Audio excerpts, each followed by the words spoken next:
ginagawa niya, itulak sa kasi para dito mo, no? Natural naman, kumulat yung uppercut. Nakasurvive si Caballes back in round Kuha na. Tapos yung round number 2, he was still standing. Pero of course, sabi nga natin, and right now, Joran Balya, he's in no hurry. Talagang meron siyang game plan dito. He should be in no hurry, no? At what we can see, kasi test of itong stamina na ni Joran Balya dito, partner, no? Baka naman naubos din siya. Exactly. Na round na yun. Tingnan natin dito, ito, dahan-dahan bigla na gawin dito ni Joran Balya. Look, he's not only for the smiling talent. And si Caballes, sumusulok na mag-receive rito, try to connect with the right. Hindi lang sa kiba, may gusto mo yung tiil. Please lamang. Pero kinaabahan ko na naman dito. That's the way he was able to rock the world. Pero si Balya, nagsishoot from left to right, ano? At, siguro. Good observation.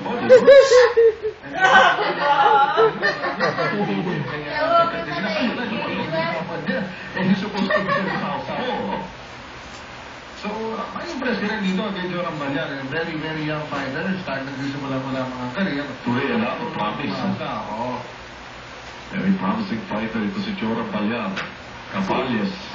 After that round number 2, he's trying to survive na lang itong mga rounds na ito most probably. Look at this, ibang stance nitong si Joran Balya. So, pag-judge kaliwa, consider that he's a anak na yung patuloy-daan, eh. dito.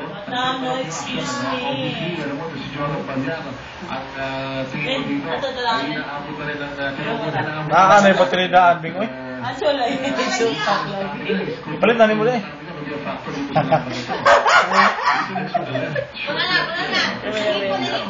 Connecting to the body.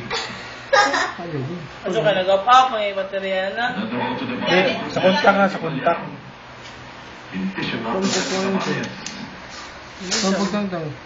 Basta, sikrito. May konting kulang pa rin na nagagaling kay Balya dahil hindi siya makakuha ng buhay. Kasi natigit sa kanya si Caballes eh. And that's where he should use